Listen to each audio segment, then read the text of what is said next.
Euh, Normalement. Bonjour, je pense qu'on est en live. C'est en train de mouliner, mais je pense que c'est bon.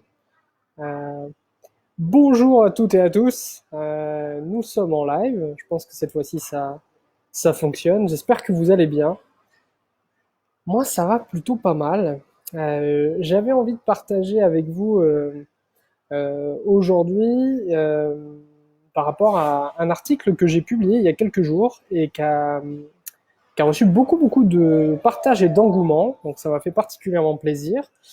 Et j'avais envie de profiter des lives du lundi pour plusieurs choses. La première, c'est savoir comment vous alliez, parce que je sais que en France, au Québec, même je crois en Belgique, en tout cas dans la plupart des pays francophones qui suivent ce que je fais, c'est une période de confinement.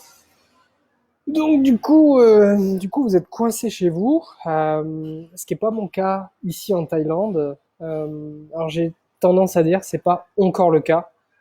J'ai le sentiment qu'on se dirige tranquillement vers un confinement, mais bon, je peux me tromper. Il y a une recrudescence des cas de personnes contaminées par le virus là ces derniers jours. La semaine dernière notamment, il y a eu vraiment des pics. Donc du coup, là, je suis dans un café qui est juste à côté de chez moi. Et du coup, voilà. Peut-être que je vais me retrouver confiné aussi. En tout cas, c'est pas encore le cas pour l'instant. Donc, si vous m'entendez correctement, je vous invite à liker cette vidéo et puis surtout à me laisser un commentaire pour dire que vous m'entendez correctement. Est-ce que vous m'entendez correctement?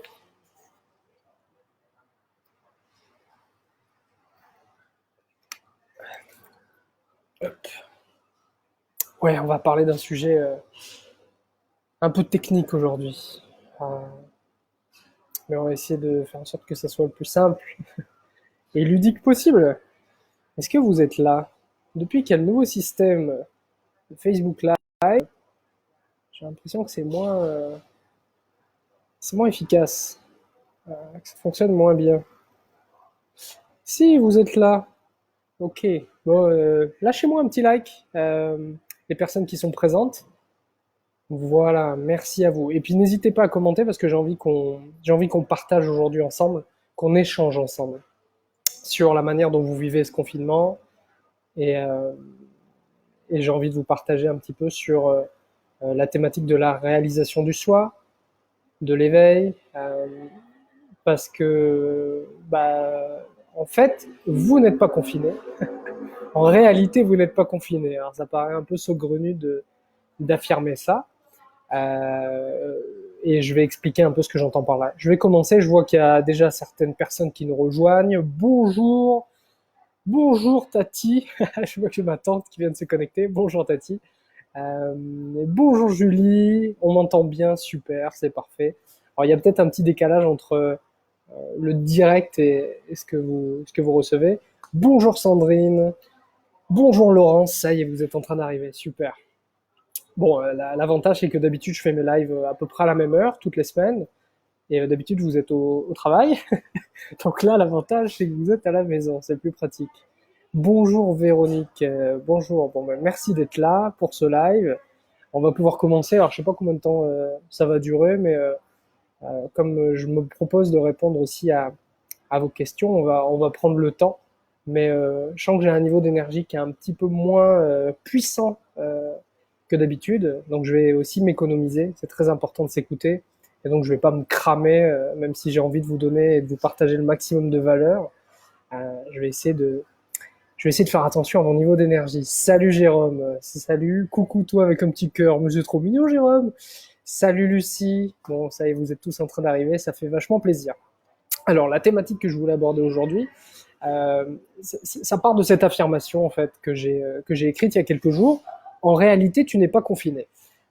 Donc c'est vrai que si on regarde la situation dans laquelle vous vous trouvez, ou en tout cas je vais parler à la deuxième personne du singulier, dans la situation dans laquelle tu te trouves actuellement, c'est-à-dire chez toi, confiné, avec l'interdiction de sortir sauf pour les premières nécessités, faire quelques courses ou autres, Et selon cette perspective-là, effectivement, tu es confiné, c'est réel. C'est-à-dire qu'il y a vraiment une notion de d'être coincé à la maison, d'être bloqué, d'être privé de sa liberté, de pas avoir le droit d'aller à l'extérieur. Euh, Certains ont la chance d'avoir un balcon, un jardin, mais c'est pas le cas de tout le monde. Certains se retrouvent dans des appartements qui sont plus ou moins spacieux. Donc effectivement, du point de vue le plus logique, de la perspective la plus évidente, le confinement est réel. C'est-à-dire que, bah oui, si tu me dis, je comprends pas ce que tu racontes par, je suis pas confiné, en réalité je suis pas confiné, ça donne envie de dire, mais qu'est-ce que tu racontes, Tony? Évidemment que je suis confiné, je suis bloqué chez moi. Certains sont avec en plus des enfants, donc ça complique euh, ça complique un peu tout parce qu'il faut les occuper. Certains, moi, c'est la mère de mon fils fait notamment la classe chaque matin à mon petit garçon pour qu'il puisse continuer à apprendre, à progresser. Enfin, la vie continue, on va dire, mais la vie continue, mais de manière quand même étrange et étonnante pour ceux qui le vivent. En tout cas, toutes les personnes à qui je suis en contact, en France notamment, au Canada ou en Belgique, me disent ouais non, on vit quand même cette période. Enfin, c'est pas évident quoi. C'est pas simple d'être coincé à la maison. Certaines personnes, même, je sens d'être coincé à la maison amène une tension qui est de plus en plus lourde. Et c'est d'ailleurs pour cette raison que j'ai décidé assez spontanément d'offrir ma formation en ligne. Alors c'est sûr que bah, d'habitude je la vends, donc c'est sûr que bah, je l'ai un peu sacrifié, on va dire. J'ai un peu sacrifié parce que c'était une source de revenus pour moi. Mais j'ai décidé de la mettre à la disposition du plus grand nombre parce que c'est ce qui me semblait juste de vous accompagner et de vous apporter en fait tout de suite des outils pratiques pour vous aider à traverser ce que vous traversez actuellement, que j'ai la chance pour l'instant, comme je le disais en début de live, de ne pas connaître. C'est-à-dire qu'en Thaïlande, il n'y a pas de confinement, on n'est pas tenu de rester à la maison.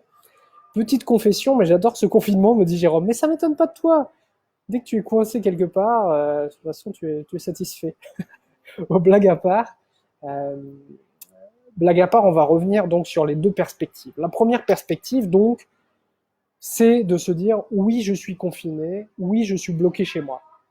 Et en fait, j'ai envie d'apporter un éclairage, peut-être différent, en tout cas nouveau, sur le fait qu'en réalité, donc quand on dit en réalité, c'est-à-dire qu'on va regarder au fond des choses, c'est-à-dire qu'on dépasse les premières impressions, on dépasse les pensées, on dépasse les croyances, on dépasse les préjugés, les idées reçues ou l'apparence des choses. Voilà, c'est vraiment ça. Aller au-delà des apparences, aller au-delà de ce qui semble être vrai pour toucher à quelque chose de beaucoup plus réel. Voilà. Et ça va nous amener à la deuxième perspective qui, alors, si vous ne comprenez pas tout ce que je vais partager ou que ça fait pas sens pour vous, ou que vous voyez pas trop où je veux en venir, ou que vous vous entendez, comprenez intellectuellement, mais c'est un peu mélangé ou un peu difficile, il n'y a aucun problème. C'est même normal. Mais la deuxième perspective me semble quand même très aidante et le but c'est simplement que ça soit comme une graine plantée, que vous ayez entendu, que vous ayez en tout cas été exposé au moins une fois, si c'est la première fois, à cette perspective que je vais essayer de vous offrir et de vous partager du mieux possible aujourd'hui. Alors, je lis juste le message de Karine. Moi aussi, je kiffe ce confinement. Je peux faire plein de choses que je n'ai pas l'habitude de faire. Méditation, recentrage, écriture, m'occuper de mes enfants, être dans l'instant T. C'est vrai que ce confinement, je reviendrai ensuite sur ce que je veux partager, parce que ça a clairement du sens. Merci pour ce partage, Karine. Euh, Si on regarde ce confinement comme un événement désagréable, négatif, qui vient interrompre nos habitudes, on peut mal le vivre. Et d'ailleurs, il y a pas mal de monde qui m'a écrit des mails, des messages sur Messenger ou sur Instagram, qui m'ont dit ouais, c'est en train de devenir difficile. Et pourtant, c'est des gens qui ont déjà mis un pas, fait un pas dans le bien-être, dans l'équilibre de soi, dans la recherche comme ça de techniques, de solutions, de moyens pour vivre mieux au quotidien. Donc c'est des personnes qui ont une bonne hygiène de vie, etc. Mais ils voient que au bout d'un jour, 2 jours, 3 jours de confinement, avec tous les événements, les informations qu'on peut recueillir de plein de sources différentes, certaines sont sérieuses. Il y a des vraies informations sur ce qui est en train de se passer dans le monde actuellement et une vraie situation. qui est à mon sens, elle est réelle en fait. C'est-à-dire que le danger est réel. Faut pas se voiler la face, faut pas se raconter des histoires. Moi, j'ai beaucoup de mal, à titre personnel, avec les personnes qui sont dans le développement personnel ou avec des partages plus spirituels qui sont dans la positivité à l'extrême. Ça me pose un problème parce que, pour moi, tel que je perçois la pensée positive, ce n'est pas se mettre des lunettes sur le visage, des lunettes roses pour voir la vie en rose. Ce n'est pas se raconter des histoires, ce n'est pas se mentir. C'est, pour moi, la pensée positive, c'est faire le choix conscient dans l'instant d'essayer de chercher du positif par rapport à ce qui est en train de se produire maintenant. Mais ce qui est en train de se produire maintenant n'est pas nécessairement positif, ou en tout cas n'est pas forcément agréable. Donc de se raconter bah, ce confinement, ce virus, c'est génial, c'est pas du tout l'approche que j'en ai. C'est-à-dire qu'il y a aujourd'hui des gens qui meurent, on a des, enfin voilà, c'est la réalité en fait. C'est ce qui est en train de se produire, c'est ce qui est. On a des hôpitaux qui sont engorgés, on a des cas qui sont en train de se déclencher un peu partout. Certains pays n'ont pas pris la mesure à temps de la réalité de ce qu'était ce virus, c'est-à-dire qu'on l'a regardé un peu en dilettante. Alors qu'en fait, bah, on le voit de plus en plus, c'était vraiment un problème sérieux. Cette épidémie, c'est pas des blagues en fait, c'est réel.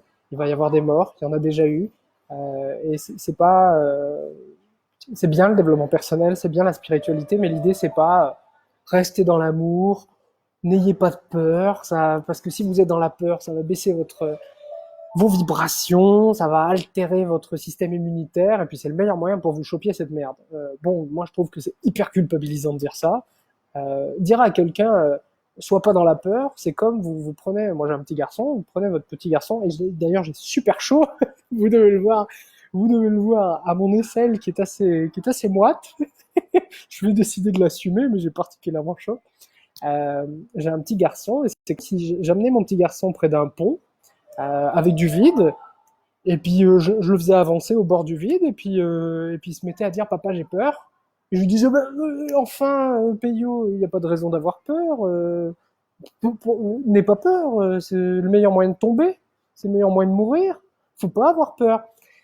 Il y a une différence entre accueillir la peur et choisir à l'intérieur de cette émotion de tendre vers le courage, je gère ma peur, je ne me laisse pas contrôler, je ne laisse pas la peur dicter mon comportement et je réfrène, je réprime ce que je ressens.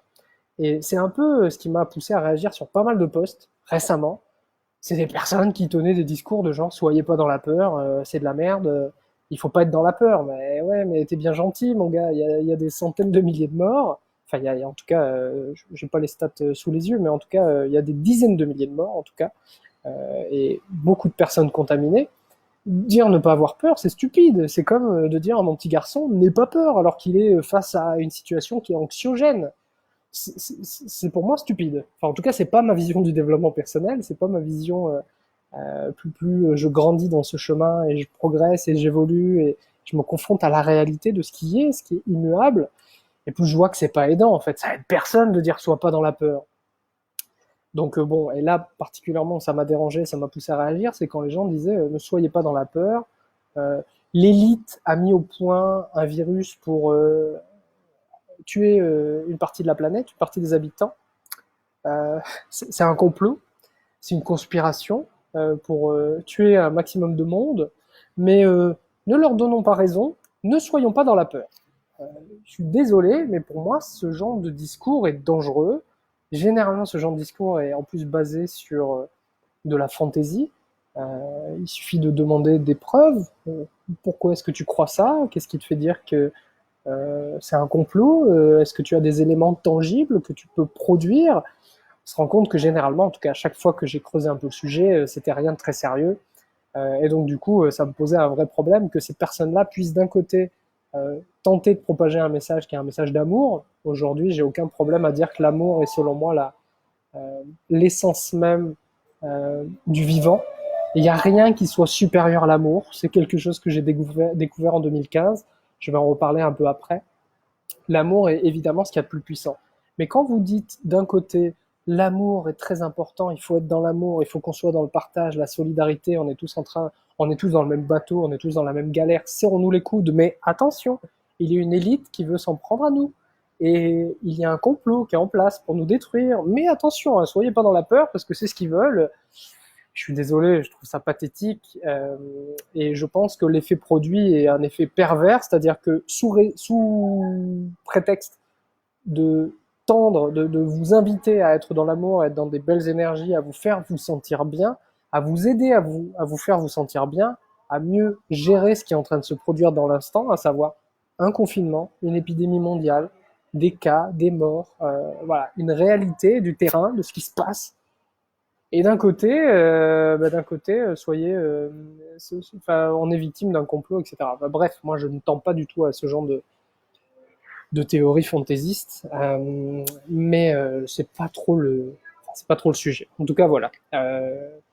On va passer donc à cette perspective. Alors je vois l'agapé, l'amour désintéressé. Effectivement, les Grecs ont 5 manières distinctes de parler d'amour. Merci Jérôme de me lancer sur ce sujet. Sonia nous dit se plonger au cœur de soi avec un grand soi. Ben oui, ça va être le thème du live. Je pense que tu l'avais compris. Se redécouvrir. Ce qui est intéressant avec ce confinement, c'est que ce confinement amène ce que j'ai souvent abordé dans mes différents partages, que ce soit dans les articles, les vidéos ou autres. C'est pour que je m'éveille, à titre personnel, pour que je m'éveille, il a fallu que dans ma vie, il se produise un événement qu'on appelle en marketing un pattern interrupt, c'est-à-dire quelque chose qui vient comme ça stopper le schéma dans lequel on se trouvait, ou la mécanique, la dynamique dans laquelle on se trouve. Moi, ça a été une séparation en 2015. La mère de mon petit garçon, dont je parlais tout à l'heure, a décidé de me quitter. Et j'étais dans une routine, j'étais dans mes habitudes, j'étais dans un rythme, j'étais dans une manière de penser, j'avais un certain mindset, un certain état d'esprit. J'avais un certain nombre de croyances aussi, même si je n'en étais pas conscient. C'est ça, c'est ce qui est intéressant. Et en fait, cette séparation a provoqué un arrêt sur place. Voilà la meilleure manière de le décrire selon moi. Ça m'a obligé, ça m'a forcé, ça m'a contraint, donc c'est sous la contrainte, ça m'a forcé à m'arrêter sur place. Salut Mathieu, bienvenue à toi. Salut Claudia, j'ai pas répondu à ton bonjour d'ailleurs, désolé, je suis mal poli, mais je suis lancé dans mon truc, je suis hyper concentré comme vous le voyez. Donc ce qui est intéressant avec un événement comme le confinement, ce que vous êtes en train de vivre aujourd'hui, très certainement, et je m'excuse par avance de parler de ça alors que je suis pas en train de le vivre, mais bon, voilà. Geste agréable dans ces temps très difficiles, oui. Bonjour Laetitia. Donc, ce confinement, on pourrait exactement le voir comme ça, c'est-à-dire un pattern interrupt, mais à une échelle mondiale. C'est-à-dire que c'est pas juste un événement isolé pour un individu, comme la séparation en 2015 avec la mère de mon fils l'a été pour moi, mais là, c'est un événement qui est global, qui touche quasiment tout le monde, en fait. Il y a très très peu de personnes qui ne sont pas affectées, même s'il y a des pays où il y a très peu de cas, il y a quand même un nombre très très élevé. Enfin, si vous parlez du corona un peu partout, partout sur la planète, tout le monde en a entendu parler, tout le monde l'a vécu d'une manière plus ou moins directe. Donc c'est ce qui est intéressant avec cet événement, en tout cas c'est de cette manière que j'ai décidé de percevoir cet événement, parce que c'est toujours ce qu'on fait dans la vie. Quand il y a un événement qui se produit dans notre vie, dans notre réalité, vu que cette réalité on ne la perçoit qu'à travers nous-mêmes, c'est une réalité qui est subjective, je ne suis pas en train de percevoir ce que vous percevez, je n'ai pas vos croyances, je n'ai pas vos expériences de vie, je n'ai pas votre personnalité, enfin voilà, on est distinct, on est différent par nature, par essence, on a des similitudes qui sont très profondes, et je vais en parler dans la deuxième partie de la vidéo, une similitude ou en tout cas une notion de ce qu'on partage toutes et tous, et en même temps on a cette distinction. Et donc je partage pas, enfin voilà, un événement se produit, moi je le vis avec mon propre vécu et ma propre manière de le percevoir et de l'analyser. Qu'est-ce qui est intéressant? C'est et si on essayait de voir ce confinement comme une occasion, comme quelque chose qui nous permette de nous améliorer, de nous dépasser, de prendre un certain nombre de prendre conscience d'un certain nombre de choses dans nos vies respectives. C'est en tout cas de cette manière dont j'essaye d'appréhender cet événement. Et c'est l'invitation que je vous tends aujourd'hui. Et quand on regarde cet événement comme ça, c'est une super opportunité. Et c'est ce que disait tout à l'heure, mince, ça a disparu. Je sais plus qui, je veux pas dire de bêtises. euh, Sonia, il me semble que c'était Sonia, qui disait c'est une super occasion de se recentrer sur soi et de revenir à l'essentiel en fait. Et c'est vrai, parce qu'en fait on se plaint dans nos sociétés contemporaines, dans notre société moderne, on se plaint de ne pas avoir assez de temps. On court après le temps, on a des impératifs, on a des obligations, on a des horaires de travail pour la plupart, on a des contraintes en fait. Et là aujourd'hui, ce qui est en train de se produire avec ce confinement et ces mesures, bah, c'est qu'en fait, ces contraintes sont en train, alors, elles sont en train de changer. Je ne peux pas vous dire vous avez plus de contraintes. Bah, si vous êtes bloqué à la maison, c'est quand même une contrainte qui est forte. On vous prive de votre liberté. Vous êtes privé de votre liberté. Donc, c'est une contrainte qui est forte. Mais qu'est-ce qu'elle amène en contrepartie? Mathieu dit c'est une opportunité. Bien sûr que c'est une opportunité. Si on le perçoit comme tel, c'est une formidable opportunité parce que ça vous donne, ça vous octroie du temps. Et ce temps dont vous manquez en temps normal, dans votre quotidien, ben là, c'est une occasion de l'utiliser, de l'exploiter, d'exploiter cet événement pour en faire quelque chose de positif. Quelle est mon invitation aujourd'hui? Utiliser cet événement comme un moyen de faire un retour à soi, de faire un travail d'introspection, de faire un travail d'observation de ce qui se passe à l'intérieur de nous-mêmes. Et en soi, je pense que ce confinement, tout à l'heure, Jérôme réagissait, je pense que ce confinement est une formidable occasion, une formidable opportunité en fait d'éveil finalement, de découvrir qui on est véritablement, de découvrir notre nature. Alors, je vais expliquer un peu ce qu'est l'éveil. Vous allez voir, je vais pas m'embarquer dans des trucs chelous. Je vais rester euh, relativement terre à terre finalement. Euh, je vais pas parler de religion, je vais pas tenir des propos de secte ou autre. Enfin voilà, je sais pas si vous êtes habitué à ce terme d'éveil, de réalisation du soi, de non-dualité, mais ça va rester quand même très terre à terre. Je vais pas vous embarquer dans les trucs chelous. Enfin voilà, comptez sur moi là-dessus. Euh, donc en 2015, en ce qui me concerne, je télétravaille, dit Karine. Et oui, il y a ceux qui ont aussi continué à travailler, mais différemment. C'est-à-dire qu'il y a quand même, ça change quand même par rapport à d'habitude. Et donc, si ça change, bah, ça peut être l'occasion d'apprendre à mieux nous connaître, d'observer comment on réagit pendant ce confinement. Si on joue à ce jeu de s'observer, bah là, c'est une formidable occasion de voir comment on fonctionne en fait. Moi, je me suis aperçu, j'évite quand même de sortir à l'extérieur. Ici en Thaïlande, je passe quand même beaucoup de temps chez moi, dans l'appartement que je loue ici à Chiang Mai, dans le nord de la Thaïlande. Je passe beaucoup de temps chez moi parce que j'ai pas envie de m'exposer à l'extérieur de manière trop prolongée, de manière inutile, même si aujourd'hui ici en Thaïlande les cas, enfin voilà, c'est quand même faible par rapport à la France, à l'Espagne, à l'Italie ou aux États-Unis en ce moment. Mais il y a quand même une réalité du virus ici et je me suis confiné pour m'entraîner, en tout cas pour rester à la maison et pas trop m'exposer et exposer les autres, on sait jamais. Et en fait, je me suis rendu compte, je me suis observé et j'ai vu que j'avais de la difficulté à rester concentré sur une tâche. Ça m'a sauté aux yeux. Je lançais une série sur Netflix, puis je coupais, je me mettais à lire sur mon téléphone portable, puis j'arrêtais au bout de 5 minutes, et puis je faisais autre chose. Et en fait, je me suis rendu compte à quel point je n'étais pas du tout concentré, à quel point j'arrivais pas à rester focus. Et ça, c'est vraiment ce confinement, cet épisode mondial qui, que ce soit conscient ou inconscient, en tout cas dans notre subconscient, influence énormément. Je ne sais pas si vos rêves n'ont pas commencé déjà à être teintés de cet événement, s'il n'y a pas une influence, enfin il y a nécessairement une influence de ce confinement. Donc, Karine nous dit c'est un sacré cadeau qu'on nous fait aujourd'hui, du temps. Et oui, exactement. Il y a peut-être des projets. On va parler du faire. Je commence par ça. Il y a peut-être des choses que vous repoussez depuis très longtemps de faire parce que vous n'avez pas le temps, parce que j'ai pas le temps, j'ai pas le temps, j'ai pas le temps. Et là, boum, pas d'excuse, vous avez du temps. Donc si vous ne le faites pas, c'est que le problème est ailleurs. Voilà, ça c'est important de le mettre en lumière. Si aujourd'hui vous aviez décidé d'écrire un livre ou de vous remettre à la peinture ou d'apprendre une nouvelle langue, de tester un nouvel instrument de musique, quelque activité, quelque loisir que ce soit, je répondrai ensuite à David. Salut Karim. Euh, quelque activité que ce soit, si maintenant que vous avez du temps, vous ne le faites pas, bah, il serait judicieux, intéressant, d'utiliser la pleine conscience et de réaliser qu'en fait le problème est ailleurs. En fait, le temps est peut-être une excuse que vous vous donnez depuis longtemps pour ne pas faire ce que vous devriez ou ce que vous sentez que vous devriez faire. Là, maintenant que vous avez du temps, si vous ne le faites pas, c'est que le problème est ailleurs. Alors, je réponds juste à David qui me dit c'est la pollution actuelle à Chiang Mai qui va te tuer, pas le coronavirus. C'est vrai. Ici, la plupart des personnes portent des masques, mais je suis pas convaincu et persuadé que ça soit tant en lien que ça avec le virus, mais plutôt parce que c'est une période de grande pollution ici à Chiang Mai. J'ai écrit un article ces jours-ci sur ce thème, nous dit Karine. Donc, ben voilà, laissez profiter de l'inspiration pour tirer parti de cette période de confinement, de retour à soi.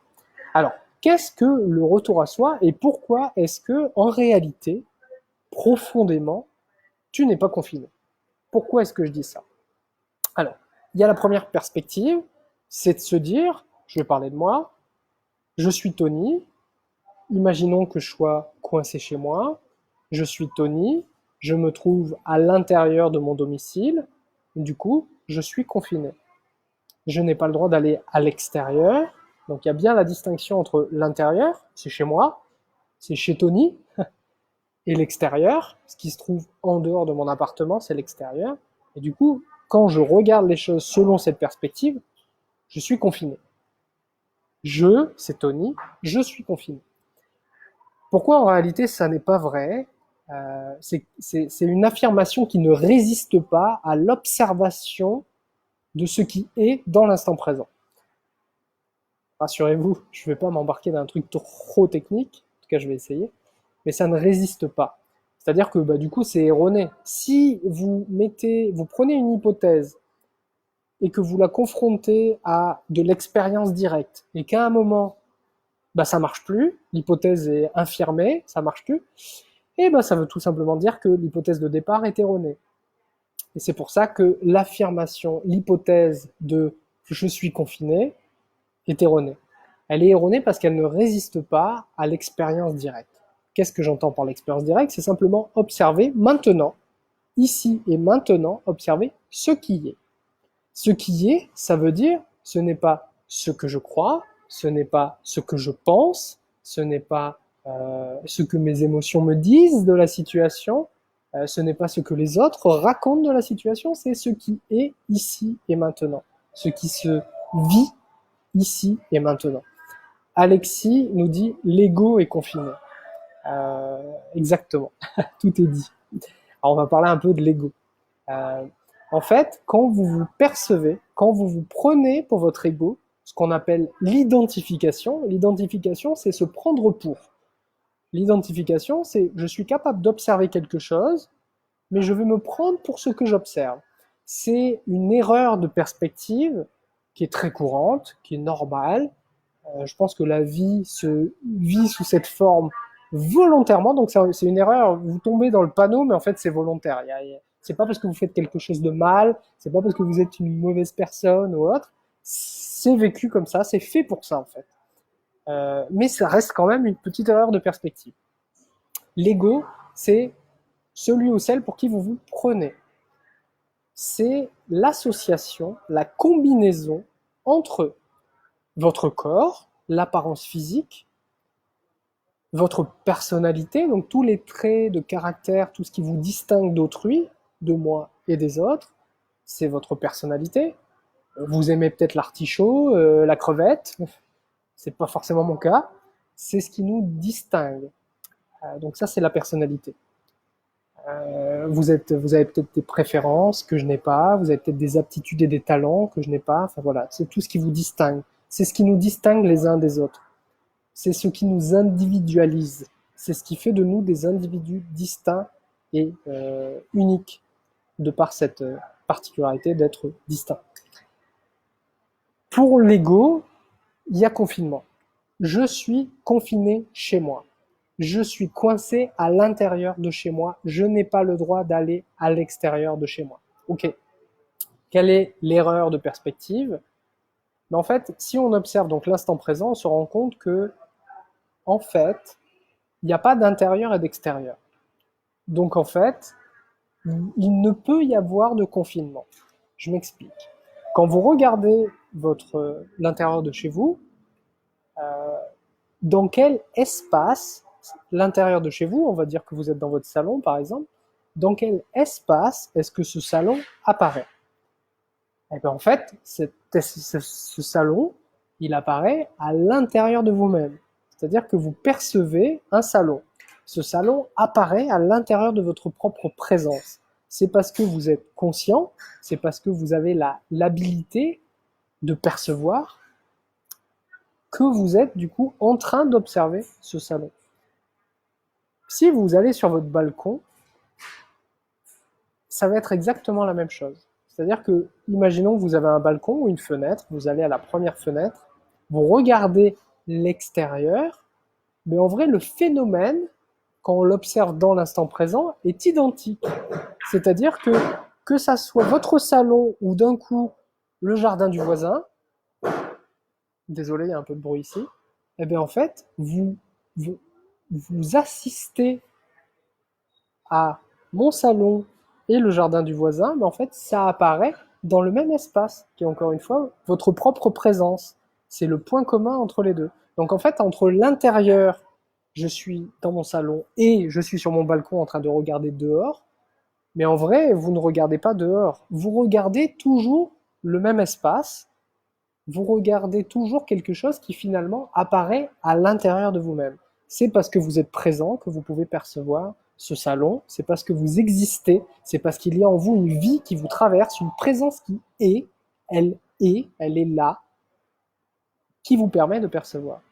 Donc ça, c'est peut-être un peu complexe. Je vais venir sur les limites, la notion de limite. Quand on est confiné, bah, il y a des limites. On n'a pas le droit de sortir, donc du coup, cette notion de contrainte ne peut exister que quand il y a des limites.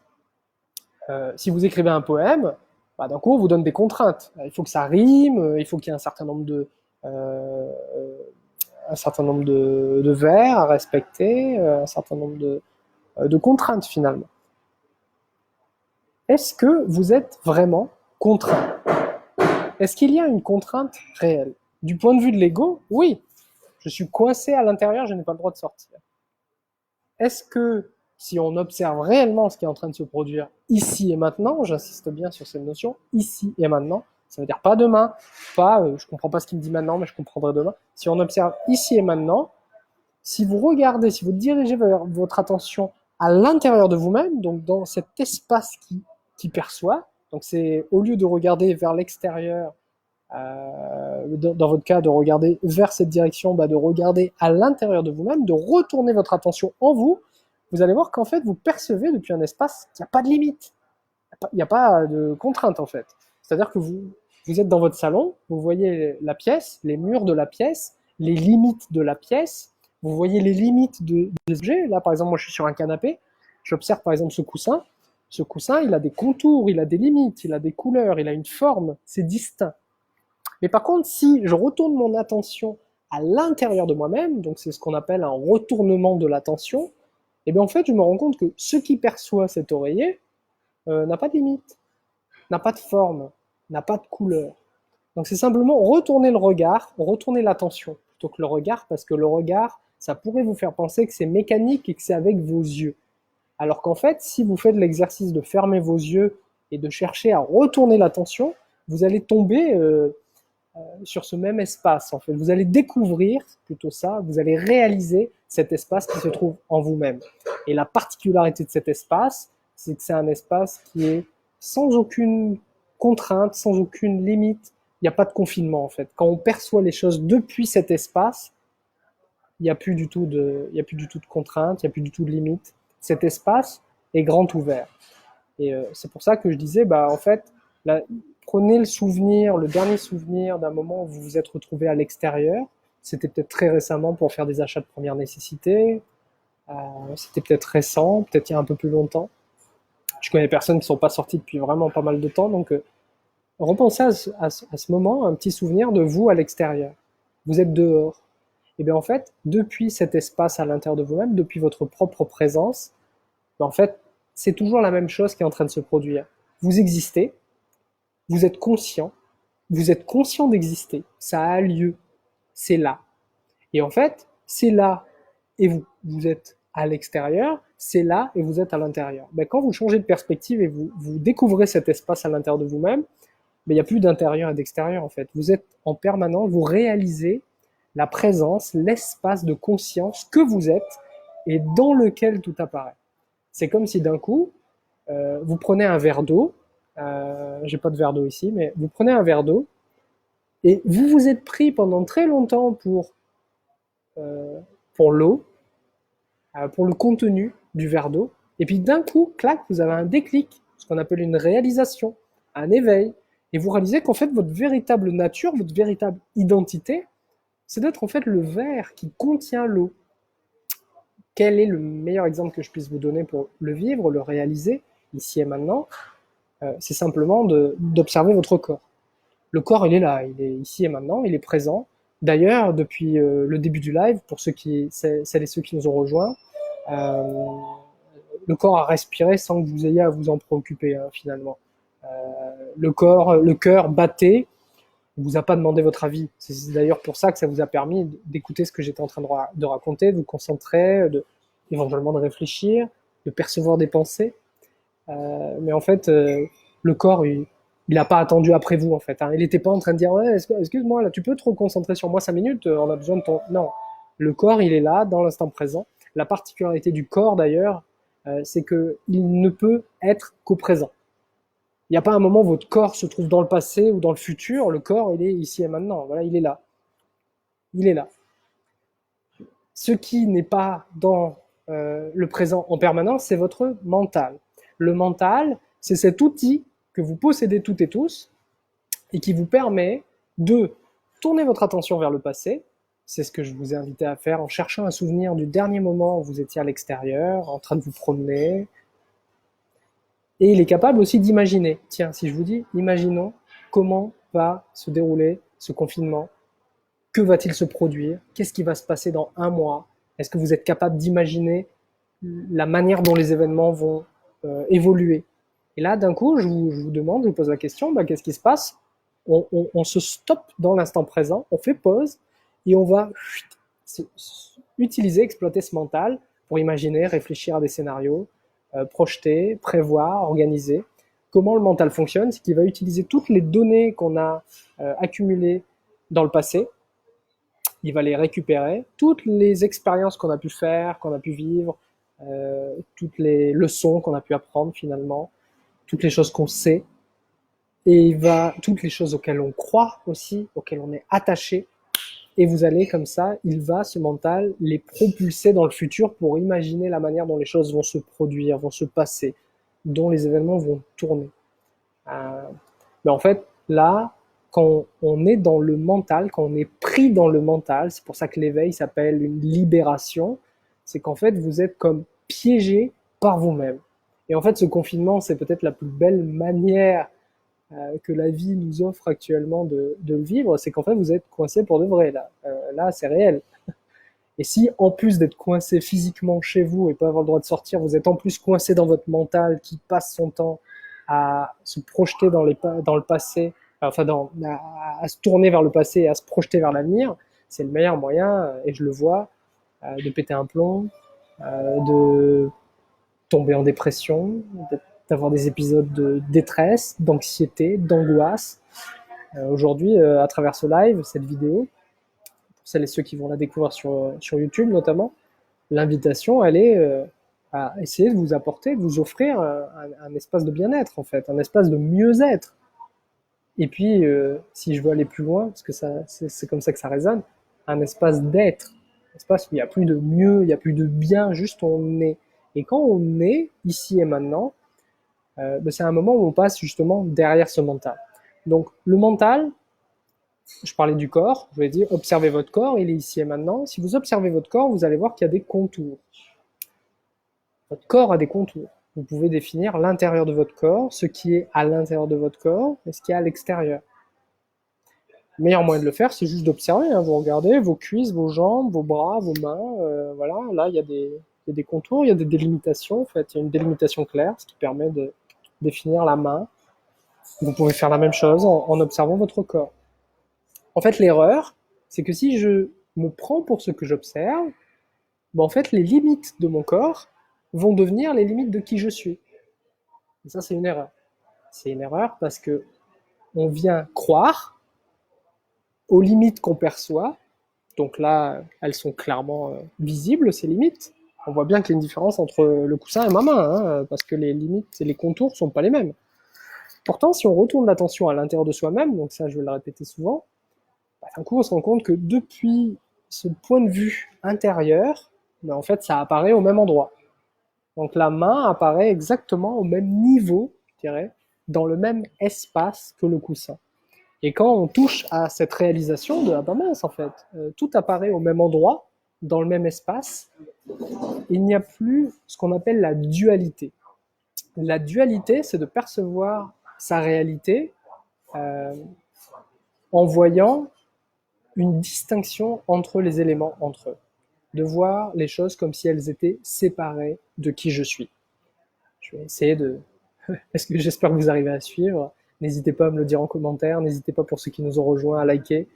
Euh, Si vous regardez depuis cet espace de conscience, vous allez voir en fait que tout est un, c'est-à-dire qu'il y a une unité. Qu'est-ce que j'entends par là? C'est que tout apparaît dans le même espace, au sein de la même présence. Et cette présence, c'est vous-même, puisque c'est vous-même qui percevez votre réalité subjective, c'est votre expérience de la vie. Donc, quand vous retournez l'attention à l'intérieur de vous-même, vous pouvez toucher, vous pouvez découvrir, vous pouvez réaliser cet espace qui n'est jamais affecté par ce qui est observé. Pour revenir au corps, effectivement, si je me prends pour mon corps, le fait de mourir va provoquer une grande détresse, une grande angoisse. Puisqu'en fait, j'observe ce corps et je le sais, mon corps, à chaque seconde, à chaque minute, est en train de se diriger vers un phénomène biologique connu du plus grand nombre, en tout cas, la mort. C'est-à-dire que mon corps est voué, destiné à mourir. C'est une réalité. Je vais mourir. Mais qui est le je quand je dis je vais mourir? Qui est le je dont je parle? Est-ce que je, c'est le corps? Observons, c'est l'hypothèse de départ. J'observe mon corps. Bah, si je retourne mon attention à l'intérieur de moi-même, je vais réaliser qu'en fait, je suis pas le corps. Je peux pas être le corps. C'est impossible pour moi d'être le corps. Pourquoi? Parce que le corps, je suis capable de l'observer. Si je suis capable d'observer quelque chose, je ne suis pas ce que j'observe, mais je suis l'observateur. Ça, c'est peut-être un peu technique, mais il y a une image que j'aime bien utiliser. Imaginons que vous soyez dans le couloir d'un hôtel. Vous êtes attiré par un bruit, et puis il y a un bruit qui provient d'une chambre, et puis bon, il n'y a personne dans le couloir, vous allez glisser votre œil à la serrure de la chambre pour voir ce qui se passe à l'intérieur. Et là, vous allez voir, à travers le trou de la serrure, un canapé, une télévision, euh, vous allez voir un coussin sur le sol, une peluche, vous allez voir des objets. Cette erreur que nous faisons en permanence avec notre corps et avec nos propres pensées, c'est simplement de croire que nous sommes ce que nous observons. Donc qu'est-ce que j'entends par là? C'est comme si, quand vous regardez dans ce trou de serrure, dans cette chambre d'hôtel, vous vous preniez pour ce que vous êtes en train d'observer. C'est comme si d'un coup je vous disais qui êtes-vous et vous me répondiez je suis le coussin, je suis le canapé de la chambre d'hôtel, je suis la peluche. Vous noterez que c'est quand même saugrenu de se prendre pour ce qu'on observe. Non, vous ne pouvez pas être la peluche, le coussin, le canapé ou n'importe quel objet qui se trouve dans la chambre d'hôtel et que vous pouvez voir à travers ce trou de serrure. Puisqu'en fait, vous êtes l'observateur. Donc vous n'êtes pas dans la pièce, vous êtes capable, vous êtes observateur. Donc vous êtes capable d'observer ce qu'il y a à l'intérieur de la pièce sans être les objets que vous percevez. Et bien c'est la même chose pour notre corps. C'est-à-dire que le corps est dans ma présence, dans ma conscience. Je suis capable d'observer mon corps. Ça fait partie des habilités, des possibilités qui me sont offertes ici et maintenant. Et donc, si j'observe ce corps avec attention, donc avec attention, qu'est-ce que j'entends par là? Ça veut toujours dire ici et maintenant. Toujours ici et maintenant. Là, maintenant. Quel que soit le moment où vous regardiez cette vidéo, et si c'est maintenant, bah, c'est parfait. Mais ici et maintenant, si j'observe, bah, en fait, je vois que je suis capable d'observer mon corps. Donc, si je suis capable d'observer mon corps, je suis l'observateur du corps et je ne suis pas le corps. Si on venait, je ne le souhaite pas, mais si on venait à me couper la main, si d'un coup quelqu'un décidait de débarquer ici et de me couper la main, et bien en fait mon corps serait affecté par l'événement, hein, nécessairement. Si on me coupe la main, j'ai une main en moins. Donc ça serait pas évident, hein, ça serait pas évident pour dire à demain, du coup, je serais un peu gêné, vous voyez. Si je me tourne, donc là, j'ai plus de main, on imagine, ça y est, là j'ai un moignon à la place de la main, j'ai plus qu'une main. Si je me prends pour mon corps, eh ben ouais, j'ai été altéré, j'ai été affecté par ce qui s'est produit. Mon corps a été diminué. Mais si j'observe le corps à nouveau depuis le même espace, ben en fait, je réalise que ce qui observe le corps, donc par nature ce que je suis, mon identité véritable, mon essence n'a pas été affectée puisque ce corps, même s'il a subi des modifications, des changements ou des altérations, comme le cas de se faire couper une main, le fait de percevoir n'a pas été affecté. Je suis toujours l'observateur du corps. Alors, vous voyez, dans mon cas, j'ai commencé à perdre mes cheveux il y a de nombreuses années. Si je me connecte à cette présence que je suis, bah, Tony avant avait des cheveux et maintenant il n'a plus de cheveux. Mais je suis toujours en train de percevoir, je suis toujours à même d'observer les modifications, les altérations de mon corps. Et puis, bah, le phénomène va continuer à s'amplifier. Peut-être que vous avez déjà vécu ça, c'est-à-dire vous regardez dans la glace un matin, puis vous découvrez, c'est intéressant, vous découvrez une ride, vous découvrez un cheveu blanc, vous découvrez sur le corps une nouvelle information finalement.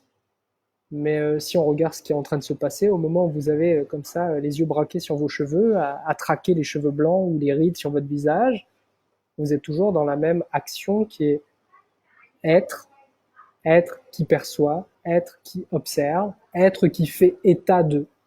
C'est parce que vous existez que vous pouvez faire la distinction entre un cheveu de la bonne couleur et un cheveu blanc.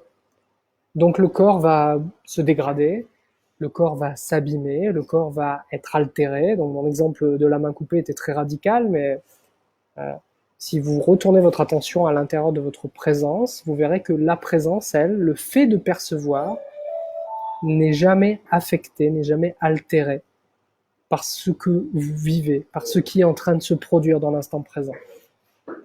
Et ça, c'est en train de me donner des frissons, en tout cas beaucoup me traverser, parce que c'est extrêmement puissant de réaliser cela.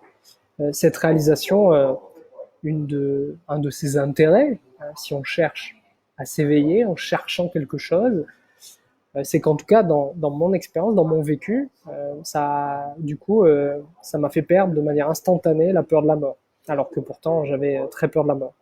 En réalisant que je n'étais pas mon corps, j'ai réalisé que le corps allait mourir, oui, il n'y a pas de souci, je ne suis pas immortel, le corps est mortel, le corps est altérable, le corps peut être blessé, et on le voit en ce moment, le corps peut tomber malade, les défenses immunitaires peuvent tenter de faire leur maximum, mais si le virus est trop fort, le corps peut mourir.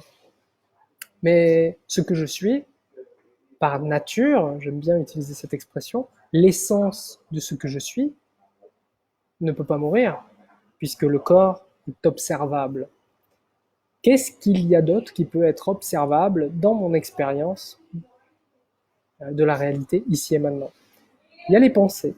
Donc je disais tout à l'heure, le mental est un outil qui fonctionne en se retournant vers le passé pour aller gratter des souvenirs, chercher des souvenirs, et il se tourne vers le futur pour imaginer, prévoir, anticiper. Et c'est un outil qui est très pratique. Vous verrez peut-être beaucoup de maîtres, d'enseignants qui vous partageront sur le fait que l'ego est très mauvais, qu'il faut détruire l'ego, qu'il faut supprimer l'ego. Dans une moindre mesure, c'est pas tout à fait faux, puisque l'ego, c'est ce qui nous empêche de réaliser. C'est entre les deux en fait. Il y a la conscience, il y a l'ego, et bah, comme on se prend pour cet ego qu'on observe, bah, ça nous empêche de réaliser qui on est en fait. Ça nous empêche de réaliser notre nature. Mais je pense pas que l'ego soit quelque chose de profondément dangereux, nocif. Évidemment, les comportements d'égoïsme, d'égocentrisme, c'est à ça qu'on pense quand on utilise le terme égo. Bah, c'est quelqu'un qui ne pense qu'à lui-même. Donc ouais, c'est pas quelque chose de très de très juste, de très aligné. Quand on réalise sa nature, je suis en train de faire une généralité qui est absolument idiote, mais j'ai réalisé, dans mon expérience subjective de cet éveil en 2015, j'ai réalisé que je n'étais pas non plus, donc j'étais pas le corps, ça c'était direct, je m'en suis rendu compte, j'étais dans ma chambre à coucher, et j'ai également réalisé que je n'étais pas ma pensée. Alors, qu'est-ce que ça veut dire? C'est-à-dire que ce mental, cet outil dont je parle, vous réalisez que vous n'êtes pas l'outil, mais vous en êtes l'utilisateur, encore une fois l'observateur. Quand vous plantez un clou dans un mur en utilisant un marteau, ça serait quand même saugrenu et étonnant de vous prendre pour le marteau que vous utilisez pour planter le clou dans le mur. Et pourtant, c'est exactement ce qu'on fait avec notre outil mental. On l'utilise quotidiennement, constamment, et merci à lui. Très pratique, très utile.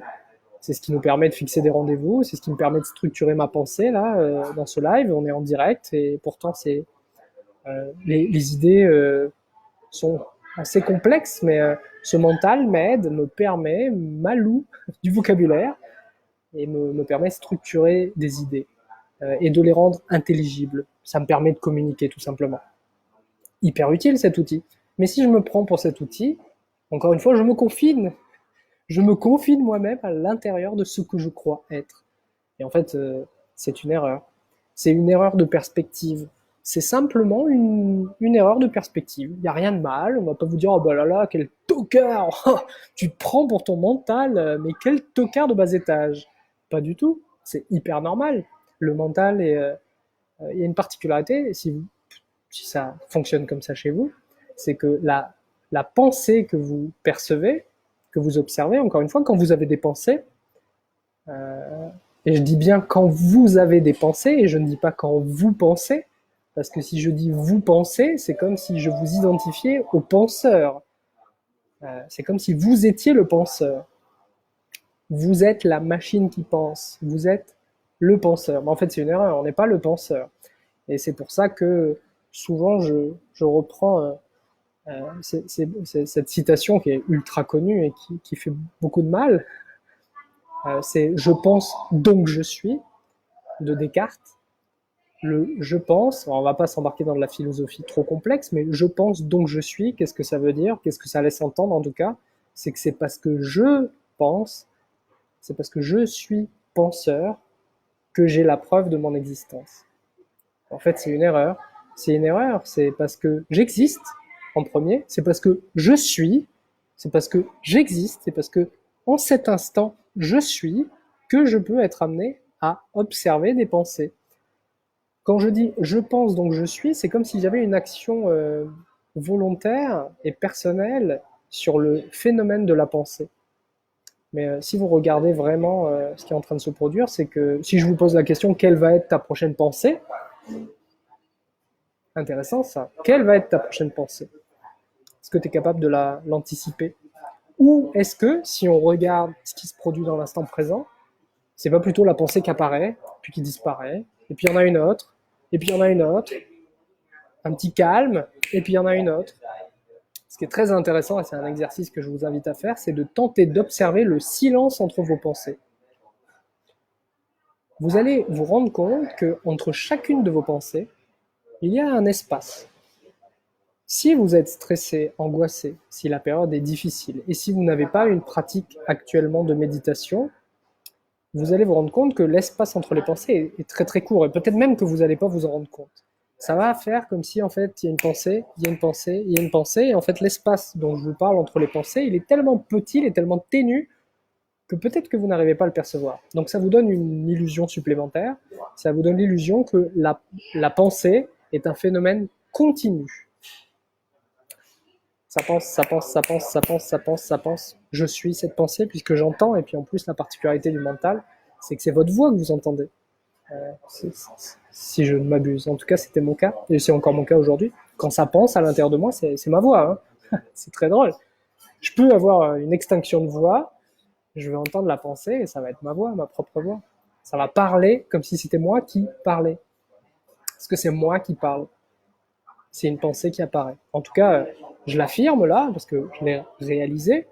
dans mon expérience subjective, moi je vous invite pas à croire sur parole ce que je raconte, je vous invite à expérimenter par vous-même. Et cet espace entre les pensées, il est observable. Ça c'est intéressant. Il est observable. C'est-à-dire que je vous invite à l'observer. Est-ce que vous arrivez à voir cet espace entre les pensées? La particularité de cet espace, pardon, c'est qu'il est silencieux. Il y a une pensée. On en a entre 50 000 et 60 000 par jour des pensées. Donc et puis davantage si on vit une période particulièrement difficile, éprouvante. On peut avoir un phénomène qui s'appelle les pensées obsédantes, obsessionnelles. Je ne sais pas si vous avez déjà fait ça. Vous vous mettez au régime, vous avez un magnum caramel beurre salé dans votre congélateur. Et puis vous assistez à un phénomène qui est la pensée obsédante. Vous savez que vous êtes au régime, vous savez que vous n'avez pas le droit d'y toucher, et vous allez vous faire bombarder d'images et de pensées. Alors c'est intéressant que je dise ça parce que le mental fonctionne avec des phrases, de la parole, entre guillemets, vous entendez une parole, mais aussi avec des images. Ça va s'afficher sur votre écran mental. Vous allez voir une image, le magnum, oh merde, il est dans le congélateur, ah putain, j'ai envie de le manger. Et ça va comme ça, insister, jusqu'à ce que vous craquiez ou non. Mais voilà ce que c'est une pensée obsédante. C'est un phénomène sur lequel vous n'avez aucun contrôle. Ceux qui ont déjà essayé de résister à des tentations, là, savent de quoi je parle et l'ont déjà vécu. Ça permet peut-être d'observer le phénomène différemment. Vous vous rendez compte qu'il y a quelque chose en vous qui est en train d'être obsédé, mais c'est pas vous. Vous observez le phénomène. C'est toujours ça.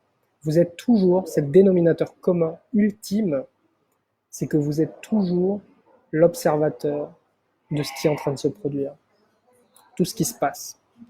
Il y a un oiseau qui chante, et d'un coup, votre mental va dire « Ah tiens, c'est un oiseau ». Mais en fait, dans l'instant présent, le chant de l'oiseau a été accueilli sans que vous n'ayez rien à faire. Il a été perçu, il a été observé par quelque chose en vous qui vous a pas demandé votre avis. L'oiseau, son cri a été perçu, observé. Et ensuite, la pensée arrive et vient catégoriser, vient mettre une étiquette sur l'événement. Je suis donc je pense. Ouais, c'est exactement ça, Karine. Je suis donc je pense, c'est inverser ce paradigme. Descartes était matérialiste et la plupart des gens aujourd'hui sont matérialistes. La plupart est matérialiste, pardon. C'est-à-dire que ils croient, c'est une croyance, que c'est leur corps, que c'est leur cerveau qui produit l'action d'être conscient, qui produit la conscience. L'éveil, c'est rien de bien compliqué finalement, c'est d'une simplicité déconcertante. Je regarde ici et maintenant. En fait, non. Il y a des pensées qui apparaissent mais qui disparaissent. Moi, je suis l'espace dans lequel les pensées apparaissent et dans lequel elles disparaissent. Je suis l'espace dans lequel le corps, d'ailleurs, vous avez grandi, hein, vous étiez petit ou petite, et puis votre corps, il a changé, il a évolué, il y a eu la puberté, il y a eu des transformations, des mutations de ce corps, ça a changé. La conscience en vous, la présence qui vous traverse, n'a pas été affectée, elle continue d'observer en temps réel, dans l'instant présent, ce qui est. Le corps bouge, ça ressemble le corbeau, le corps bouge, la conscience qui perçoit ne bouge pas.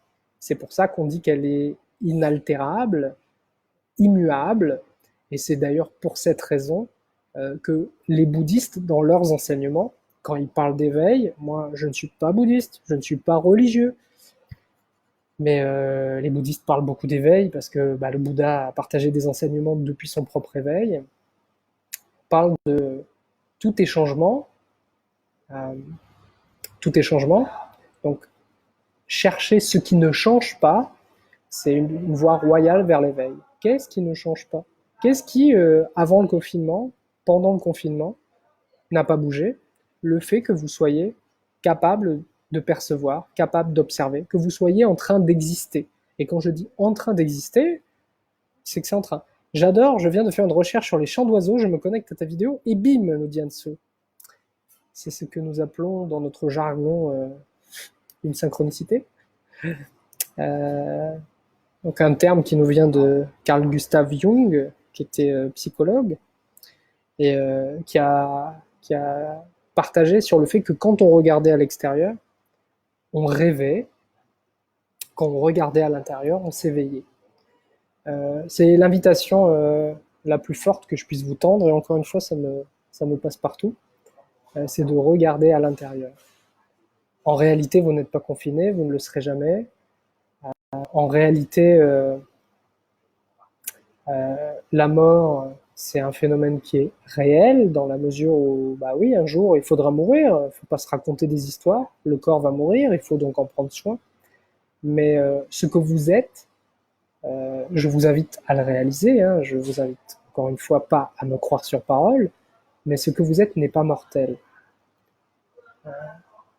Mourir, c'est quelque chose qui... C'est une action, c'est drôle, parce que mourir, c'est une action, c'est un verbe. Je meurs, je suis en train de mourir. Qui est le je dont on parle quand je dis je meurs, je suis en train de mourir?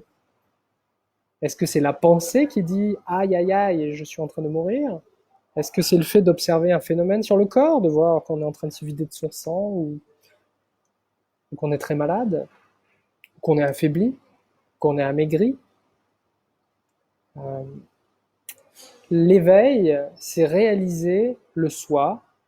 Le soi, c'est l'espace à partir duquel vous percevez tout ce qui est, que ce soit à l'intérieur de votre appartement, que ce soit n'importe quelle personne que vous percevez dans votre expérience subjective de la réalité. Le soi, c'est l'espace dans lequel ça apparaît. C'est un espace qui est grand ouvert, et si vous êtes dans une pièce fermée, bah, vous voyez des limites. Il y a un plafond, il y a un plancher, il y a des murs de part et d'autre. Si vous tournez votre attention à l'intérieur de vous-même, bah, il n'y a pas de plafond, il n'y a pas de plancher, il n'y a pas de mur, c'est grand ouvert. C'est une des qualités premières de la conscience, c'est qu'elle n'a pas de limite. Aucune limite. C'est grand ouvert. C'est grand ouvert. Si là je me connecte à maintenant, ouais, là je suis dans un café d'une station-service, donc je vois les limites hein, de la pièce. Mais si je regarde à l'intérieur de moi-même, si je tourne cette attention à l'intérieur, ah non, il n'y a pas de limite. Aucune limite. Ouais, je suis en train, c'est marrant, hein, je suis en train de me poser là. Est-ce que ça fait sens pour vous? Peut-être. Enfin, j'ai envie de parler à votre place, comme si bah, peut-être pas, parce que quand même ce que tu es en train de partager, c'est vachement technique et perché peut-être pour certains ou certaines. En fait, il n'y a rien de perché parce que les enseignements, les partages que j'essaie de faire sont basés sur de l'observation directe. C'est pour ça que la plupart des sceptiques, les zététiciens ou les personnes qui sont ouais, très sceptiques, euh, bah, peuvent pas vraiment attaquer ce discours-là parce que je vous demande pas de croire sur parole ce que je raconte. Évidemment, je partage des choses, un point de vue. Mais mon invitation, c'est toujours ça. C'est une invitation à le réaliser par vous-même, à le découvrir par vous-même, ou en tout cas à l'expérimenter par vous-même, à tester par vous-même, à regarder ce que c'est chez vous, ce que ça fait chez vous, ce que vous voyez, ce que vous percevez depuis votre point de vue subjectif. L'éveil a changé énormément de choses dans mon expérience de la réalité, et en même temps, ça n'a rien changé. Ça a changé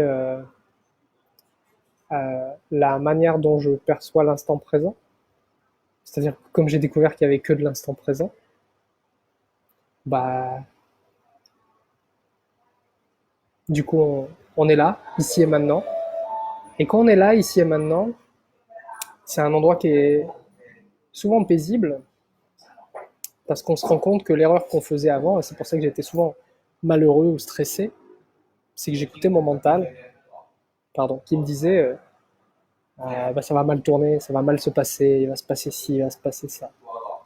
Puis quand on réalise, quand on s'éveille, ben on réalise que l'outil est en train de dérailler. Hein.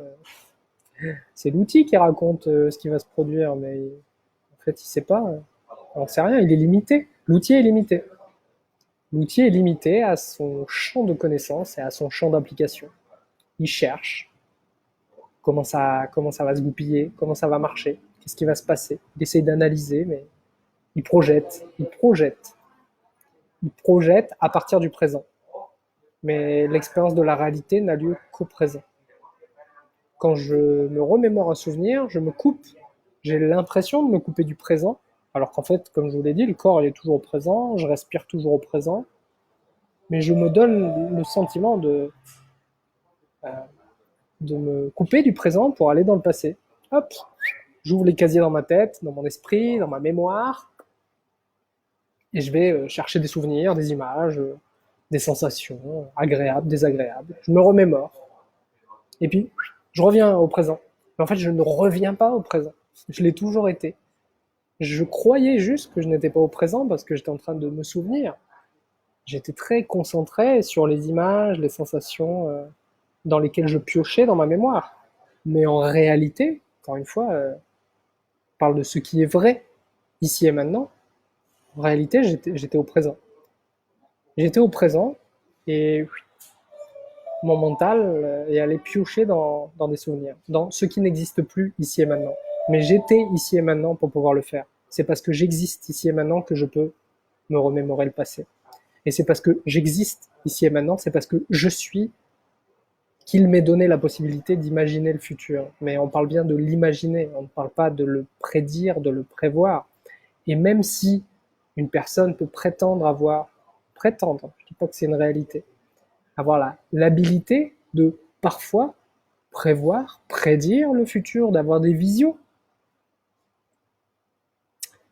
ça sera toujours une vision partielle de ce qui va se produire. On n'a pas accès à l'ensemble des détails parce qu'en fait, ça n'existe pas. Il n'y a que du présent. Tout à fait, nous dit Patricia, la seule limite est celle que je mets. Et oui, alors on en revient aux croyances, les croyances limitantes, qui est un sujet que j'aborde dans mon livre, Deviens la meilleure version de toi-même, que j'aborde dans pas mal de choses, pas uniquement dans le livre, mais la croyance limitante, c'est croire à la limite. Je crois à la limite de mon corps, je crois à la limite de mon esprit. Quand je crois à une limite, je lui donne du pouvoir, je la rends réelle pour moi. Est-ce que la croyance est réelle dans l'absolu? L'absolu, ça veut dire hors de toute considération subjective. Souvent, on se rend compte, même si je ne devrais pas utiliser ce on, parce que quand on dit on parle de personne en fait. Donc je vais dire je. Quand je me rends compte que mes croyances, ce sont les miennes, et quand je parle d'une limite, je parle des miennes, je peux appréhender mon expérience de la réalité de manière beaucoup plus précise. Les Anglais disent accurate, précise. Ah, je me sens hyper connecté là, c'est très agréable. C'est un état qui est très très agréable. C'est-à-dire que je suis un peu fatigué, vous le sentez sûrement, et en même temps, je suis très nourri par ce que je vous raconte, parce que ça a changé ma vie. Ça a tout changé, et comme je disais, ça a rien changé. Je suis toujours très très bon livre, j'adore, nous dit Karina, ça fait super plaisir, merci beaucoup. Je pourrais vous inviter à l'acheter sur Amazon, dire allez-y parce que les librairies sont fermées, foncez sur Amazon, mais visiblement les conditions de travail des salariés sur Amazon, particulièrement maintenant, elles étaient déjà déplorables avant, mais particulièrement maintenant, cette période d'épidémie, c'est vraiment pas le moment de donner du travail, me semble-t-il. Chez nous, on dit on est un con. Mais oui, on est un con. Quand je dis on, je crée un personnage imaginaire ou un collectif imaginaire, mais c'est imaginaire. Il n'y a pas de on. La communauté scientifique pense que... Non, pas de communauté scientifique pense que toi, en tant qu'individu subjectif, dans ta réalité personnelle et individuelle, tu as acquis un certain nombre de connaissances sur ce qui était exprimé par des scientifiques, mais tu es aujourd'hui limité à la connaissance que tu en as. Il n'y a pas de on, il n'y a pas de la communauté scientifique. Si d'un coup il y a une nouvelle information que la communauté scientifique, qu'un scientifique va sortir, il y a une nouvelle information, une nouvelle donnée, un nouvel article, une nouvelle découverte, mais que tu n'es pas au courant parce que tu es confiné, ça évolue, Dans l'absolu, ça évolue, mais toi, t'es pas au courant. Donc tu vas continuer à maintenir la communauté scientifique pense que, alors qu'en fait, bah, c'est pas vrai. Tu es juste en train d'exprimer ta propre connaissance du sujet. Donc voilà les limites dont il est question. Alors les limites, bon, moi je suis coach en développement personnel, donc mon but c'est d'accompagner les personnes à mieux vivre, à se réaliser dans tous les sens du terme, à avoir une vie qui ait du sens, une vie qui soit nourrie par l'être, et que ce soit pas la course au faire, que vous soyez pas aveuglé par des fausses promesses. Tout à l'heure, j'ai pas réagi à un commentaire, mais que j'ai trouvé très juste. C'est effectivement la période de confinement. Alors, elle est censée nous pousser à moins consommer. C'est pas tout à fait vrai, malheureusement, parce que aujourd'hui, on peut consommer avec le dématérialisé, notamment, enfin, sans bouger de chez soi. Possible de continuer à consommer. Hein.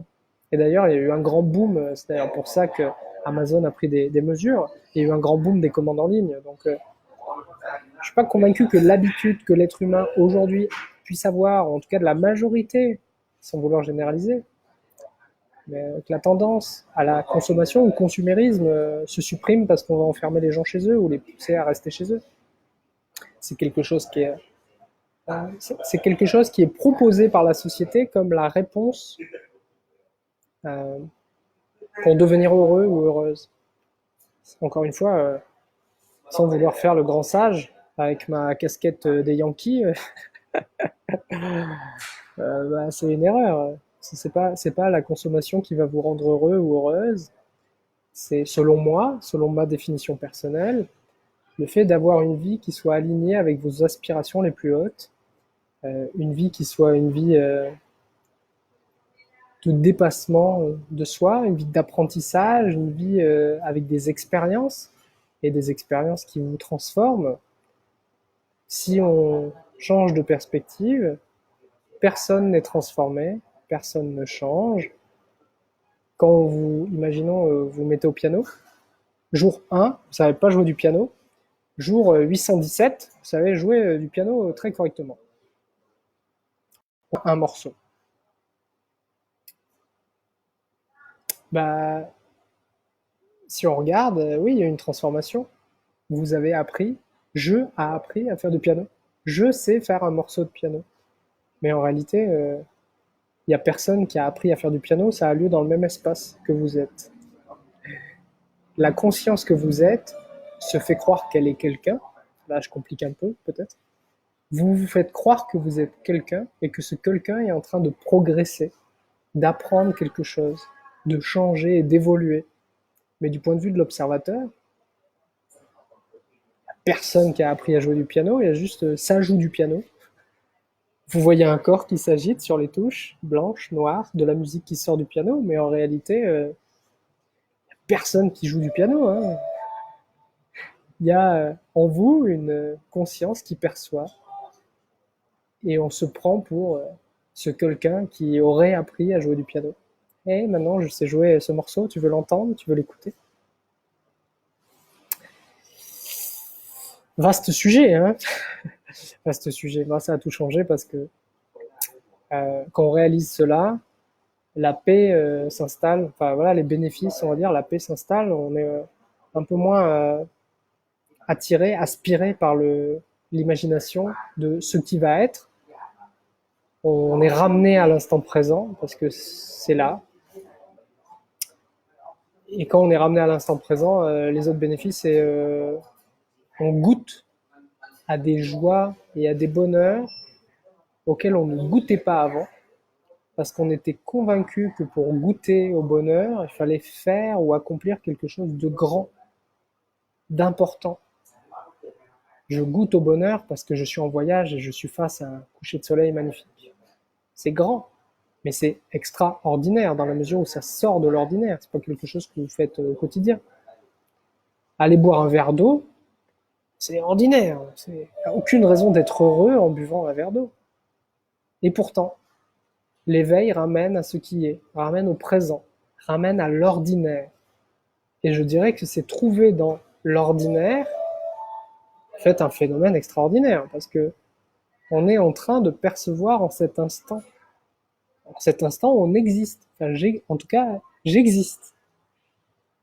C'est là, ça a lieu, c'est en train de se produire. Et, euh, et c'est extraordinaire. C'est un miracle. Les gens disent les miracles parce qu'ils associent ça souvent enfin, ceux avec qui j'en ai parlé souvent, quand on parle de miracles, c'est très souvent associé à la religion. Les miracles. Le premier miracle, c'est réaliser que notre existence est un miracle. Il y a quelque chose en nous qui est là, mais qui sort d'où?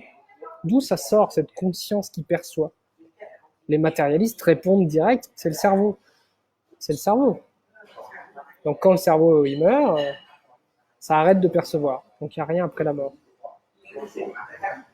La réalisation que j'ai eue en 2015 a complètement changé les croyances que j'avais à ce sujet, parce que c'est ce que je croyais.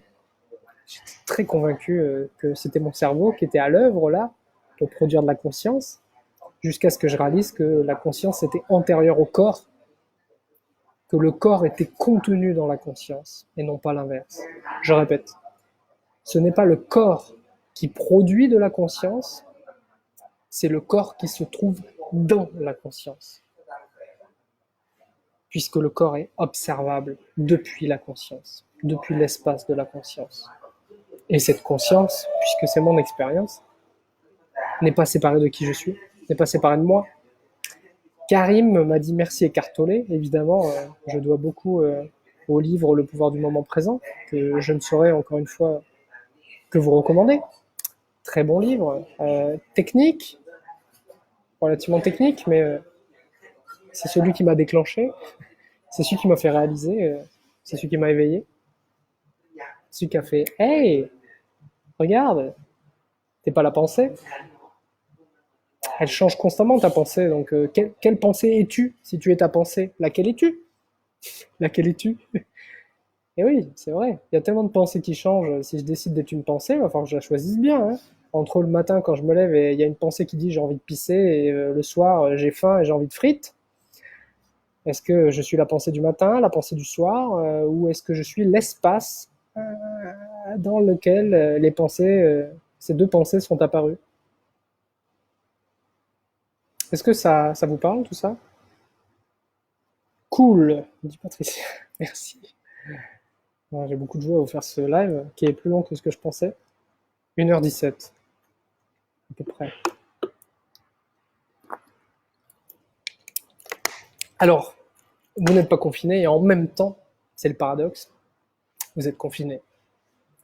Mais quel était le meilleur moment que ce confinement pour réaliser que vous n'étiez pas confiné? En fait, c'est comme si vous jouez à un jeu vidéo ou vous regardez un film, vous jouez au jeu vidéo et d'un coup vous vous prenez pour le personnage principal que vous incarnez dans le jeu vidéo. Je ne sais pas s'il y en a parmi vous qui sont joueurs ou joueuses.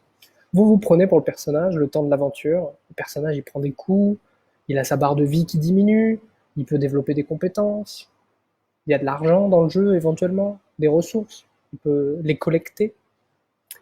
Mais en vrai, vous n'êtes pas le personnage dans le jeu vidéo, vous êtes le joueur. Vous êtes celui qui observe l'action, qui prend les décisions, qui dirige le joueur, enfin qui dirige le personnage, pardon. Mais vous êtes le joueur. L'éveil, c'est réaliser qu'en fait, vous n'êtes pas le personnage qui est affiché à l'écran, mais vous êtes le jeu vidéo complet, vous êtes la conscience, vous êtes le tout. Alors le tout, qu'est-ce que ça veut dire? En fait, réaliser le soi, c'est réaliser c'est réaliser la non-dualité, c'est réaliser l'unité profonde et fondamentale de votre expérience humaine en cet instant. C'est réaliser qu'il n'y a aucune séparation dans tout ce que vous percevez entre qui vous êtes et ce que vous percevez. Il n'y a aucune séparation. Tout apparaît toujours à l'intérieur de vous-même, de votre propre présence. Là, moi, je fais le loustic à vous tenir en haleine pendant plus d'1 heure à parler de ça. J'apparais peut-être sur un écran d'ordinateur, de tablette, de téléphone portable. J'apparais sans qu'il y ait aucun effort à faire pour votre conscience pour que j'apparaisse. Je suis là. Et ça, c'est perçu, c'est observé depuis votre expérience subjective de la réalité. Et c'est ce que nous partageons toutes et tous. C'est-à-dire qu'on peut avoir une couleur de peau différente, on peut avoir des traits du visage différents, on peut avoir une coiffure différente, et mesdames, je vous le souhaite. On peut avoir des goûts différents, on peut avoir tout plein de différences. Et réaliser le soi, c'est réaliser l'unité, c'est réaliser qu'en fait, par nature, nous sommes cette conscience qui s'exprime de manière individuelle. Il y a une image qui est très souvent utilisée, c'est l'océan. La vague réalise quel est l'océan. Prenez un océan c'est constitué de milliards de gouttelettes d'eau. Et sur cet océan, il y a des vagues. Ces vagues ne vont pas toutes à la même vitesse, elles n'ont pas toutes la même couleur. Certaines, il y a de l'écume, donc elles sont un peu blanchies par le courant. Ça bouge, elles s'entrechoquent ces vagues. Elles sont plus ou moins grosses, plus ou moins rapides. Mais chaque vague, par nature, dans l'absolu, la vague, elle est l'océan. Il n'y a aucune séparation entre la vague et l'océan. La vague est juste une pointe, une expression individuelle de l'océan. Si la vague commence à dire je suis une vague, elle se sépare de l'océan. L'éveil, c'est je réalise qu'en fait ma nature profonde, c'est d'être un océan et que je joue à être une vague. Et donc quand j'observe d'autres vagues, donc quand je vous observe, quand je suis en contact avec vous par Messenger ou que je reçois des emails ou autre, euh, nous sommes le même océan. Il n'y a qu'un océan et, euh, et c'est la beauté de l'expérience humaine. Il y a une conscience et nous en sommes des représentations individuelles.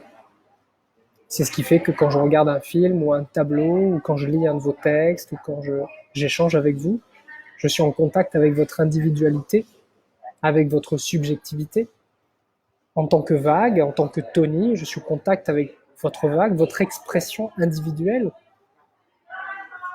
Ah, toi, tu aimes faire du poney, c'est extraordinaire, parle-moi de ça. Ah, ta passion, c'est de faire ça, ou ton aspiration, c'est de faire ça, tes rêves, c'est de faire ça. Mais vous croisez toujours le même océan. Et le meilleur moyen de le réaliser, c'est de regarder à l'intérieur de vous-même. Ah, mais en fait, il n'y a qu'une conscience et c'est la mienne. Donc, toutes les personnes que je perçois dans ma conscience, en fait, c'est ma conscience sous la forme de quelqu'un d'autre. C'est pour ça que de nombreux éveillés, si on peut utiliser ce terme, de nombreuses personnes qui ont réalisé cette unité, se mettent au service. Se mettre au service, c'est simplement vouloir contribuer au bien-être du collectif. Parce que ça nous semble, parce que ça semble juste. En tout cas, moi, j'ai été profondément appelé, aspiré, même si on reprend cette métaphore de l'océan, de la vague, on est aspiré par les profondeurs. J'étais assez égoïste quand même. Je me préoccupais beaucoup de mon individu et parfois au détriment des autres. Aujourd'hui, je ne suis pas Mère Teresa, j'ai un business, j'essaie de gagner de l'argent, je vends des services, je prends soin de moi et parfois je peux même faire preuve de fermeté vis-à-vis des personnes qui pourraient vouloir en profiter ou autre. Mais c'est quand même un autre jeu auquel je joue aujourd'hui. C'est celui d'essayer d'apporter quelque chose au collectif et ça me rend très heureux. Donc pareil, invitation supplémentaire de ce live qui va bientôt s'achever.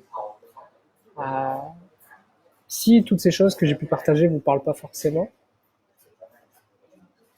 et que vous êtes pas mal tracassé, pas mal triste, pas mal affecté par votre propre monde intérieur, vos pensées sont un peu négatives, vos émotions sont lourdes, et si vous essayez, pas de vous détourner de vos propres besoins, mais de vous mettre un peu plus peut-être au service du collectif, souvent des personnes qui racontent j'ai fait de l'humanitaire, je me suis occupé d'aider les autres, et puis d'un coup ma peine est devenue beaucoup plus facile, beaucoup plus légère, beaucoup plus facile à porter, pardon. Bah oui, pourquoi est-ce que ça aide de faire ça? C'est parce que d'un coup je me détourne du jeu. Je vais au contact avec autrui, je vais au contact de l'océan, je vais au contact de toutes ces vagues, je vais au contact. Et, euh, et du coup, mes propres problèmes, je réalise qu'ils sont pas si importants. En fait, je réalise que le mental était très préoccupé par un problème, mais qu'en fait, c'était pas si important. C'est pas le cas de tous les problèmes, évidemment, hein. C'est pas généralisé, mais voilà ce que j'avais à vous partager aujourd'hui. En réalité, tu n'es pas confiné, tu ne le seras jamais. Ce que tu es ne peut pas être confiné. Ce que tu es n'est pas confinable. Ce que tu es n'est pas confinable. C'est marrant.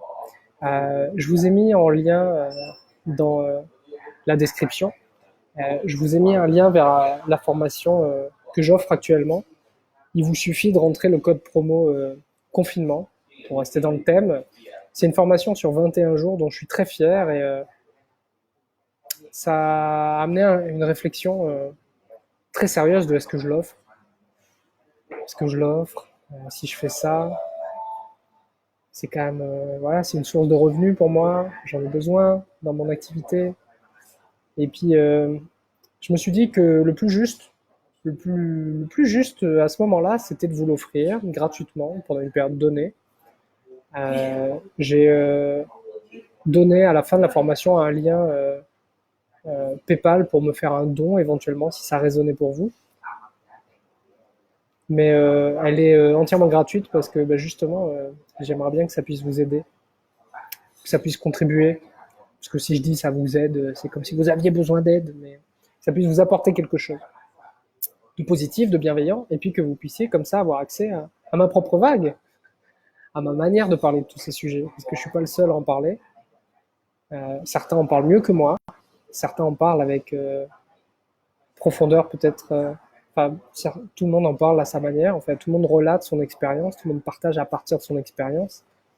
Donc, j'ai été ravi de vous faire ce live. Je sens à quel point mon énergie je suis assis à l'intérieur de moi-même. Je suis claqué et en même temps, c'est très agréable comme sensation. Parce que je crois que je vous ai vraiment donné le meilleur de moi-même. En tout cas, c'est le sentiment que j'ai. Hein. J'ai essayé de vous donner le meilleur de moi-même. Donc, c'est très satisfaisant de faire ça. De s'offrir aux autres. Quand on s'offre aux autres, quand on essaie de donner le meilleur aux autres, c'est très nourrissant. Donc, je vous souhaite de vivre ça. Est-ce que vous avez, je vous laisse quelques secondes, si vous avez une question, éventuellement, ou deux.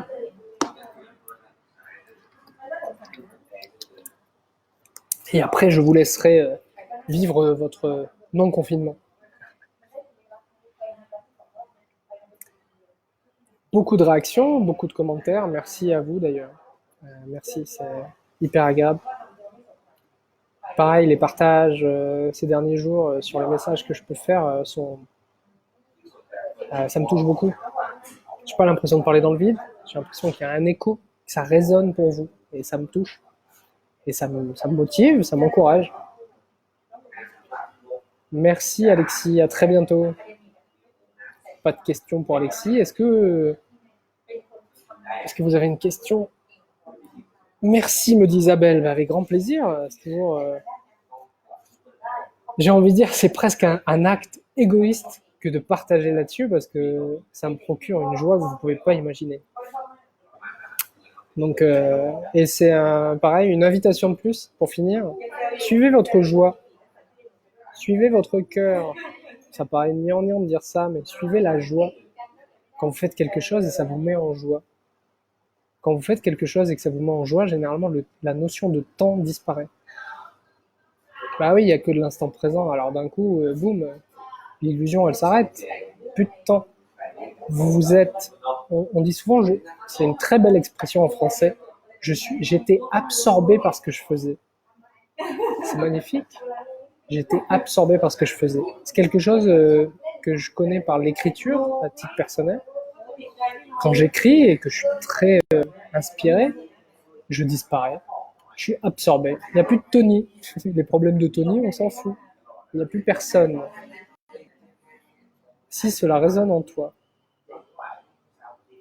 Euh, je sais pas exactement à quoi tu fais référence. J'ai peut-être dit un truc il y a quelques secondes, si cela résonne en toi. Ah oui, ouais, exactement. Je pense que tu réponds à suivre la joie, suivre son cœur, si ça résonne. J'espère pas me tromper, Alexis, mais c'est ça. Quand on suit ce qui résonne, quand on écoute sa joie, c'est incroyable. Et puis souvent, les expériences qu'on vit sont très satisfaisantes. Écouter son intuition, écouter sa joie, écouter sa voix intérieure. Certains vont dire écouter la voix de votre âme. Écouter la voix de son âme, ça poserait le principe de l'existence d'une âme qui serait éventuellement séparée de qui je suis. L'éveil vient annuler ce principe de l'âme parce que je réalise qu'il n'y a que ma propre conscience qui me traverse. Donc tout ce que je pourrais être amené à percevoir sera toujours perçu depuis cet espace. Donc d'un coup, moi, c'est du coup pas des termes que j'utilise au quotidien. Je parle très peu d'âme, de moins en moins.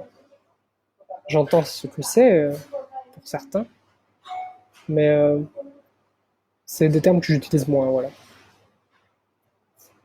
Pareil, la notion de guide, la notion de, enfin toutes ces choses que certains médiums peuvent aussi partager.